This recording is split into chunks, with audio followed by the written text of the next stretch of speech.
নমস্কার বন্ধুরা, ভগবানের বাণী চ্যানেলটিতে আপনাদের সকলকে স্বাগত জানাই। আজকের এই ভিডিওটি অবশ্যই মন দিয়ে শেষ পর্যন্ত দেখুন।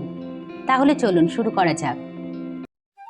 বন্ধুরা, আর কিছুদিন পরেই আসছে পাণ্ডব নির্জলা একাদশী।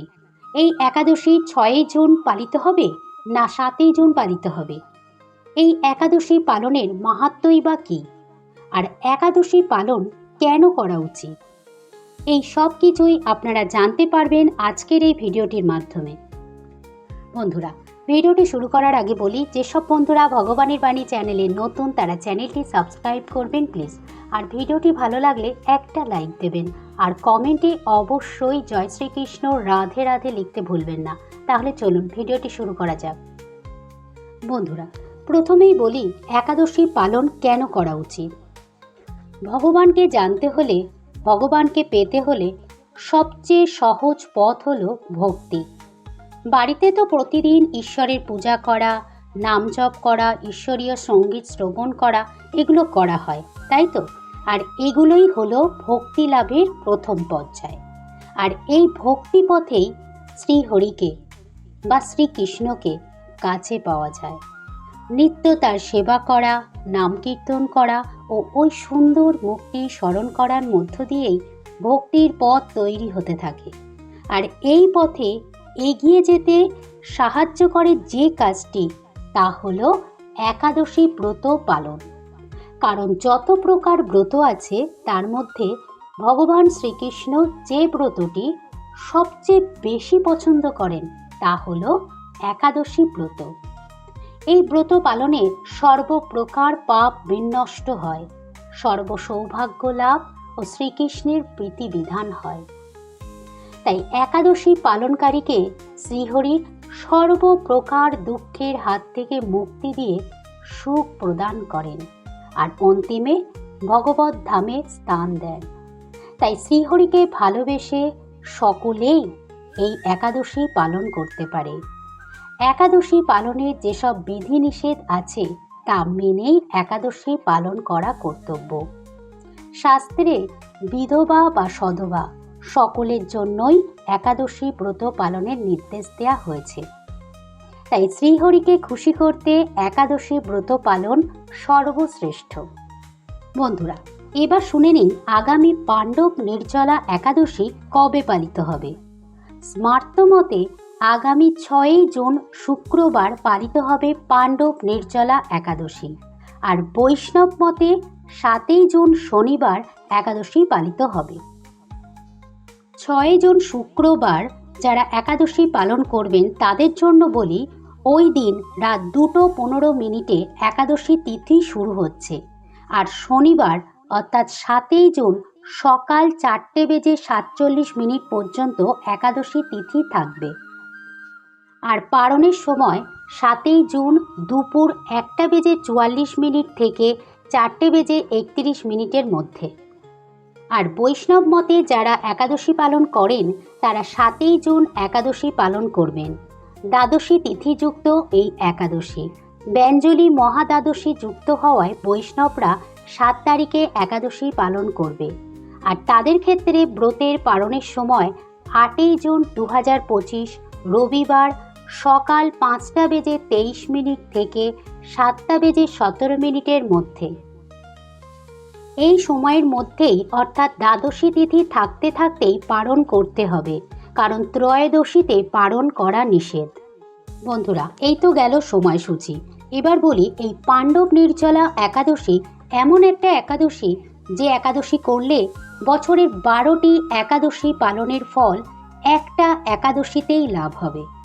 জ্যৈষ্ঠ মাসের শুক্লপক্ষের এই একাদশী তিথিতে জলপান না করে উপবাস পালন করতে হয়, তাই এটি একটি নির্জলা একাদশী।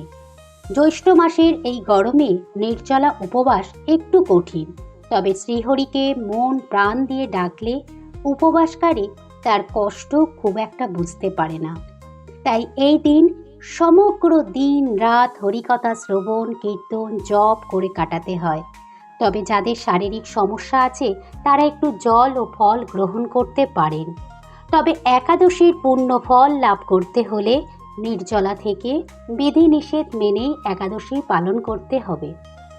এই প্রসঙ্গে একটু বলি, যারা একাদশী পালন করতে পারেন না বিভিন্ন কারণবশত, তারা একাদশীর মতো এই পবিত্র দিনটা মিস করবেন না কোনো মতেই। উপবাস না থাকলেও ওই দিন সকাল সকাল ঘুম থেকে উঠে স্নান করে ভগবান বিষ্ণু ও মা লক্ষ্মীর পূজা করুন। তাদের চরণে পুষ্প তুলসীপত্র অর্পণ করে একটি ঘিয়ের প্রদীপ অবশ্যই প্রজ্বলন করুন। আর একাদশীর ব্রতকথা অবশ্যই শ্রবণ করুন। এইটুকু করলেই দেখবেন মনে এক অনাবিল শান্তি পাবেন, আর এই শান্তি দিয়েই ভক্তির পথে অনেকটা এগিয়ে যেতে পারবেন, আর শ্রীহরির কৃপা লাভও হবে।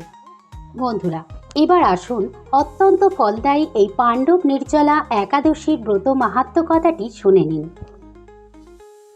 একবার মহারাজ যুধিষ্ঠির ভগবান শ্রীকৃষ্ণকে বললেন, হে জনার্দন, আমি অপরা একাদশীর সমস্ত মাহাত্ম্য শ্রবণ করলাম। এখন জ্যৈষ্ঠ মাসের শুক্লপক্ষের একাদশীর নাম ও মাহাত্ম্য কৃপাপূর্বক আমার কাছে বর্ণনা করুন। শ্রীকৃষ্ণ বললেন, এই একাদশীর কথা মহর্ষি ব্যাসদেব বর্ণনা করবেন, কেননা তিনি সর্বশাস্ত্রের অর্থ ও তত্ত্ব পূর্ণরূপে জানেন। রাজা যুধিষ্ঠির ব্যাসদেবকে বললেন, হে মহর্ষি দ্বৈপায়ন, আমি মানুষের লৌকিক ধর্ম এবং জ্ঞানকাণ্ডের বিষয়ে অনেক শ্রবণ করেছি। আপনি যথাযথভাবে ভক্তি বিষয়নী কিছু ধর্মকথা এখন আমায় বর্ণনা করুন। কথা শুনে শ্রী ব্যাসদেব বললেন, হে মহারাজ, তুমি যেসব ধর্মকথা শুনেছ, এই কলিযুগের মানুষের পক্ষে সেই সমস্ত পালন করা অত্যন্ত কঠিন।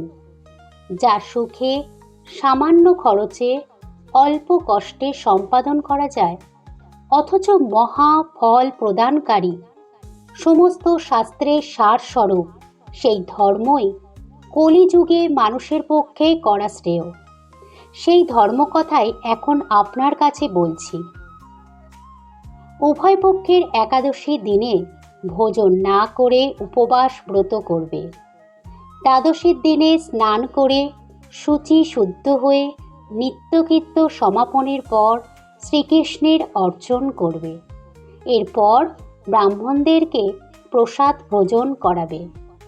অশৌচাদিতেও এই ব্রত কখনো ত্যাগ করবে না। যে সকল ব্যক্তি স্বর্গে যেতে চায়, তাদের সারা জীবন এই ব্রত পালন করা উচিত। পাপকর্মে রত ও ধর্মহীন ব্যক্তিরাও যদি একাদশীর দিনে ভোজন না করে, তবে তারা যমযাতনা থেকে রক্ষা পায়।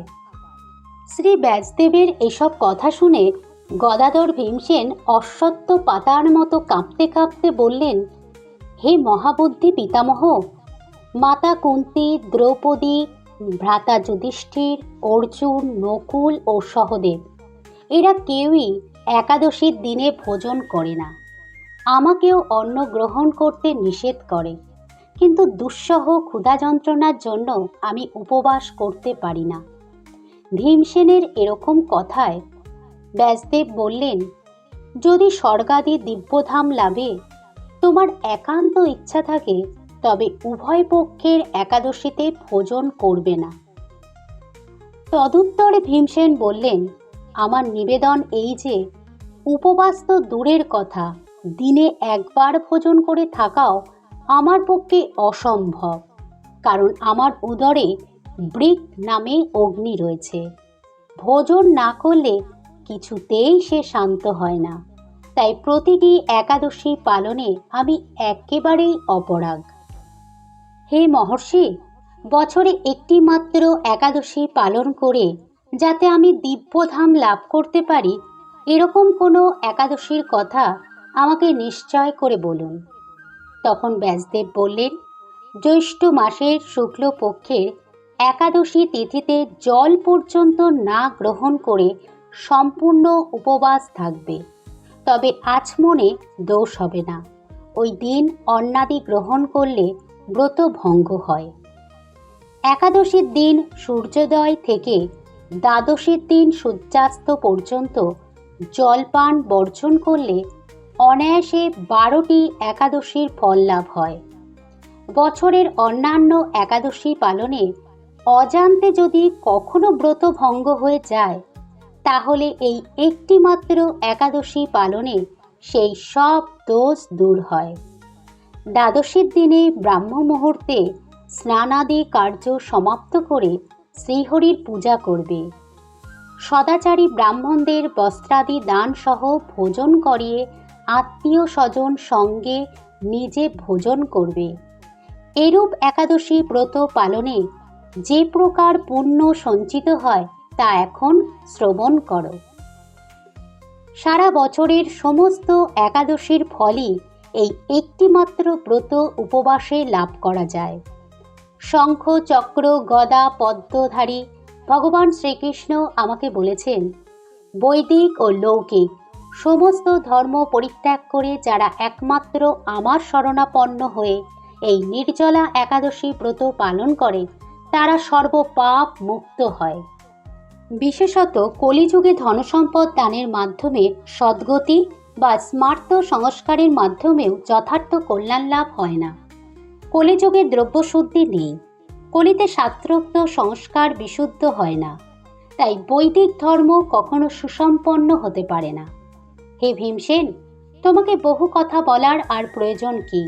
তুমি উভয় পক্ষের একাদশীতে ভোজন করবে না। যদি তাতে অসমর্থ হও তবে জ্যৈষ্ঠ মাসের শুক্লপক্ষের একাদশীতে অবশ্যই নির্জলা উপবাস করবে। এই একাদশী ব্রত ধনধান্য ও পুণ্যদায়িনী। যমদূতগণ এই ব্রত পালনকারীকে মৃত্যুর পরও স্পর্শ করতে পারে না। পক্ষান্তরে বিষ্ণুর দূতগণ তাকে বিষ্ণুলোকে নিয়ে যান। শ্রী ভীমসেন ওই দিন থেকে নির্জলা একাদশী পালন করতে থাকায় এই একাদশী পাণ্ডব নির্জলা বা ভীমসেনী একাদশী নামে প্রসিদ্ধ হয়েছে। এই নির্জলা একাদশীতে পবিত্র তীর্থে স্নান, দান, জপ, কীর্তন ইত্যাদি যা কিছু মানুষ করে তা অক্ষয় হয়ে যায়।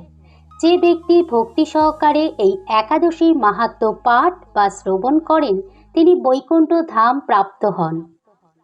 বন্ধুরা, আজকের ভিডিওটি এই পর্যন্তই। ভিডিওটি দেখে উপকৃত হলে ভিডিওটি শেয়ার করবেন প্লিজ। হরে কৃষ্ণ। ধন্যবাদ।